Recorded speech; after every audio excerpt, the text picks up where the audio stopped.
What's your take? What's your explanation to folks about why it matters that Ukraine win? Our economy depends on European prosperity, and European prosperity depends on stability and security in Europe. So there's a direct economic impact for us, a benefit when Ukraine defeats Russia. Secondly, the Russians have made it clear that they're not going to stop. I mean, they talk openly all the time that when they're done with Ukraine, then they're going to Baltic countries or Poland. I mean, they openly talk about this. Well, what does that mean for us? That means NATO then is going to be in a war, which means you're going to have American troops involved. We're going to actually be in a direct conflict with a nuclear power, Russia, if they are not stopped fighting against Ukraine. And back to General Zaluzhny's assessment of what Ukraine needs to have the breakthroughs it needs. He's calling for rapid innovation in some key areas, including electronic warfare, mind-breaching technology, and so on. So government is generally not good at rapid innovation and rapid deployment of the kind that Ukraine needs in terms of these new technologies and systems. Is there a role for the private sector to play in helping in this innovation space that Ukraine needs so desperately? I think it's essential. We should be studying how the Ukrainians, why are they able to do things so much more quickly than we do? Well, obviously they're in a war fighting for survival, and so all the normal procedures and things in many cases have gone out the window. In the U.S., we have plenty of really smart, hardworking people, but you've got a lot of bureaucracy, and I don't mean that in the negative sense bureaucracy, but there are a lot of things that you have to go through that are put in place by the Congress, by different administrations to protect the taxpayer dollars.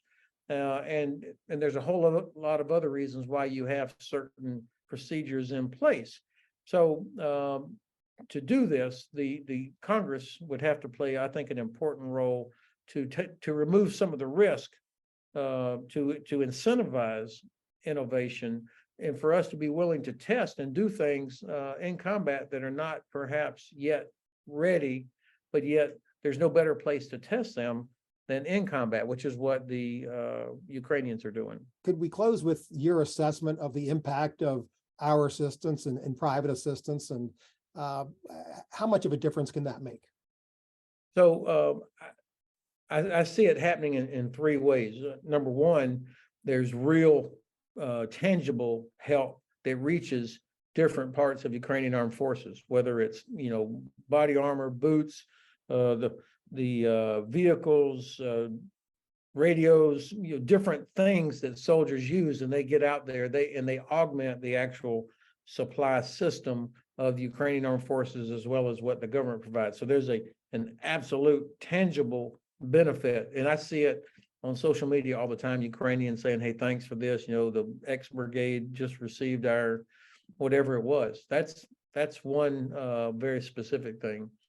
Number two, it sends a very strong signal to Ukrainians that the United States and others are with them.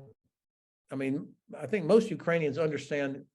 It's amazing how Europeans understand the American political system so well, and how, I mean, every person I've talked to at the Ukrainian embassy knows exactly what's going on with the various bills that are, whether or not aid for Ukraine is moving through the system.